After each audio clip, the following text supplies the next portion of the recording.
Ladies and gentlemen, welcome to another episode of Podcast with an Accent. I'm your host, Vadim Gulik, and today I have a pleasure to have with me Martin Gruszka, the CEO of Office Evolution of Herndon. Welcome, Martin. Thanks, Vadim. I'm glad to be here. Martin, tell us, what's your accent? What accent do you speak with? So this is Polish accent. Lovely. Yes. Let's dig deeper. What's your big why, whether it's personal or business?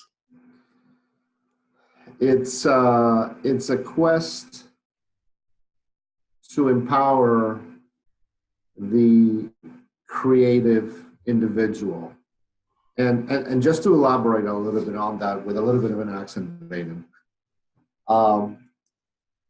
I see the creative individual as anyone that has some years of experience, subject matter expertise, that they combine together to solve problems. So you could be an attorney that's a creative individual, a CPA who's a creative individual, a software developer is a creative individual. Don't let software developers ever tell you they're engineers. They're creative. Engineers can also be creative. It's all individuals really who use their subject matter expertise and experience to creatively solve problems. And the big why for me is to create the necessary infrastructure to allow them to work in the 21st century context. Right? We're living in a world of amazing technology. We have devices at our fingertips that bring all of the world's knowledge. Artificial intelligence is becoming, even though that's a kind of an inflated word, but that artificial intelligence is becoming more present in everything that we do, and it's starting to replace some of the more repetitive white-collar jobs. And so really what remains is creative work. And my big why, my mission in life is to further that progress and to create the necessary infrastructure, the necessary systems, places that the creative workforce can use to do what they do best. It doesn't matter what that is, whether it is writing contracts creatively or lines of code creatively. I want to help them do that without worrying about all of the infrastructure. Loving it. Tell us, Martin, what's your story? Well, I am one of those creative individuals, I think, at least. I have over 20 years of technical experience. I started in the late 90s writing software. And I did this for most of my career. And eventually I did arrive at this conclusion that what I do is creative. When I managed development teams, I realized that I am managing people that are more like modern artisans or artists. Some say that managing development teams is like herding cats, but that's really just the creative workforce. So when I managed development teams, it all kind of came together for me, and an idea formed in my mind that I'd like to further their careers and their empowerment. So that's me. I'm a creative guy. I'm a technical guy with 20 years of experience who decided to start a business. To sum it all up, I also like to talk a lot, I guess. It's amazing. It's amazing. I'm glad that you've come to this point. Yeah. Tell us what inspires you. What's your inspiration? My inspiration is my daughter. I have one child. I have a 6-year-old, a a 5-year-old, really, she's almost 6. And I know that this individual's life already is so much different and so much richer than anything I could have ever imagined in my past. And I realized that I can't even predict really what her life will be like, what the future will hold for her as an 18-year-old or a 21-year-old readying to get into the workforce. And so she is my inspiration. She is the reason why I do the things I do, because I believe that, again, everything that I've so far accomplished in life, everything, this path that has led me to this place has been to empower people like her in the future and sort of create a maybe a little bit of a path or maybe of a transition, truly being a 21st century individual. And so yeah, my daughter is my inspiration, kind of drawn out answer. Amazing. Well, I don't have any kids yet, so I don't know how that feels. Thank you for sharing. Everybody will give you the same answer, so I will spare you the conversation, but it's the best thing you can do in life. I'm looking forward to it. Martin, does your life at the moment look like what you've envisioned it to be in your early 20s? I didn't think even that far, really, to consider myself at 40 years old. You know, I thought if I am 25 and I have a good job, graduated college, that would be fantastic. I never considered what life beyond. I didn't see myself going down the entrepreneurial path. It has always been there. My tendencies had always been entrepreneurial. I have admittedly lacked the intestinal fortitude. I wasn't brave enough to do what I'm doing right now. And I needed to do a little bit of growing as a person to arrive at a place where I could say, you know what, I do need to launch a business. I do need a mission, a project, and not simply pursue a career and a life of consumption and work and consumption and work. So no, I didn't see my life turn out this way at all. Although in retrospect, the clues were. Tell us more about your clues. Well, like I mentioned, you know, I've always had this entrepreneurial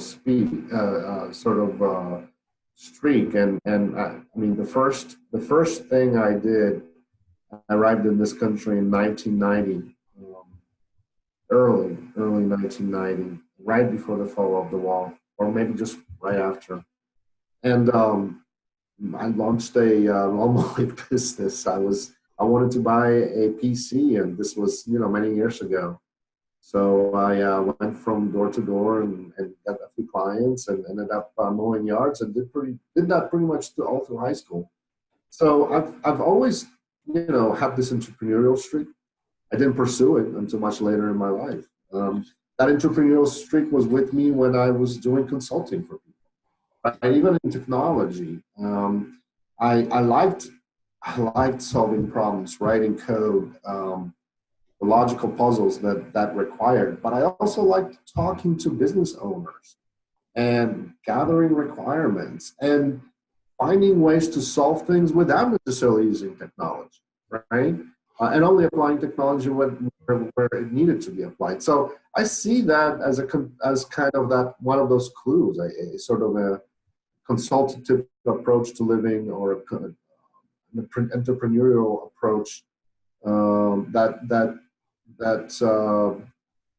that kind of tendency was always there. It led me through my career and eventually led me to a decision to launch Office Evolution. Amazing. What advice would you give your younger self? Well, Wow, many parents will probably not appreciate this, but I would have advised my younger self to be less anxious about getting things right in my early 20s. I really started working right, you know, even while I was in college, frankly, and I was that was my sort of life is work, lots of work and software, long hours, and I wish I spent maybe the first 5 years of my 20s uh, partying a little bit more, traveling a little bit more, meeting more people, uh, and not worrying so much about screwing up. Because really, in reality, I realize now that um, unless you're breaking the law when you're in your 20s, when you're early 20s, unless you're breaking the law, there's very little you can do to. I mean, it's a generalization, but there's lots of room to have a great time, to travel, to explore new places, to meet new people, without worrying so much about what impact that will have on your future.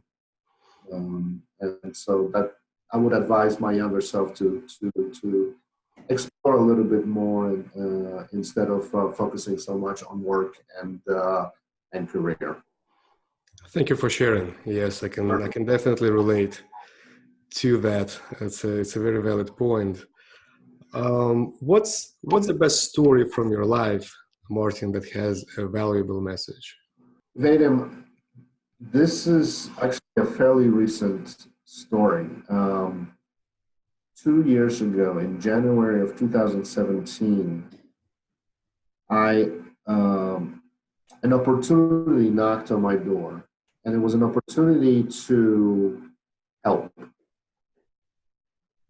And I'm a member of a fraternal organization in Ashburn, Virginia, and a person came to us asking for help.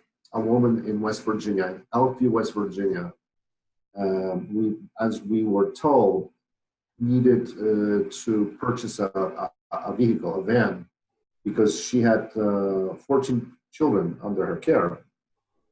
And she was shuttling them to school, two by two, three at a time, and just needed a larger vehicle. So, being a member of this fraternal organization, I pulled resources, and I was in the leadership role at that time. I pulled some resources with help of other people, frankly, to purchase this vehicle, to fix it up, and to deliver it to this person in Elkview, West Virginia.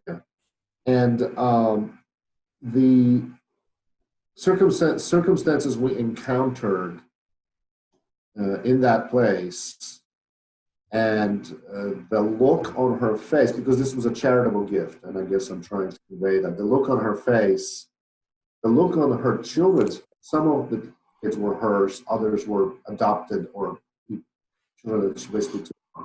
It was a community ravaged by drugs and by a flood that hit it earlier in 2016.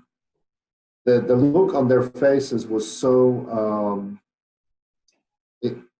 I never knew that a place like that could exist in the United States of America, and I didn't, and I felt so extremely grateful for the opportunity to help, for the opportunity to see that, so that I could wake up a little bit and realize that we are so truly blessed. This is one of the best stories of my life because it was an opportunity to help. I wish, I sort of pledged to myself that I will be taking on more opportunities like that. It changed me as a person, seeing these people, seeing how grateful they were, delivering this vehicle. And by the way, there were many others with me, so this wasn't just me. I can't claim credit that this was just me, but I was there to deliver this vehicle to that family. It's one of the best stories of my life. It's changed me profoundly. I look at things differently now, and it's there was a second part to your question. I can't remember what it is, but The valuable message. valuable message is just be grateful for everything that you have in life. We, you know, we live in really, many of us live in fantastic circumstances. Not all of us do, but we all should be grateful for what we have. Thank you for the reminder, Martin. Sure. Great story. But by the way, Vadim, is my accent thick enough, or should I talk a little bit? It's been 28 years, so. Your accent is on point. Oh, good. Tell us, what's the favorite book that you've read and why? Peter Senge wrote a book called The Fifth Discipline. And this is actually a business book, but it had, what it does is it's kind of a part of a series of books that have been around and read fairly widely. People know about it. What the book outlines is these different archetypes to how the world works and how issues arise, how challenges arise. And the author sketches these archetypes and points them out as repeatable patterns. You know, problems in life, problems at work, problems in whatever kind of system you have tend to follow patterns. I love that book because it teaches you a lot about these archetypes and what's commonly called systems thinking. It pushes this idea of continuous learning in organizations, in personal life. And also, there's one point which stuck with me, that comes out of this book, which I took on as my own personal belief and mantra, which is, given the same sets of circumstances and variables, most people will behave the same exact way. So never look at a person as being at fault. If you were in their shoes, if you were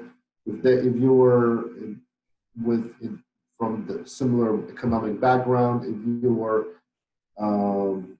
you were under the similar dealing with similar circumstances and challenged somehow, you would behave the same way. So in any sort of situations where we're dealing with challenges in life or at work or in any sort of setup, the book encourages us to look for points of leverage where we can fix things instead of trying to blame or lay blame on people. So it's a fantastic book.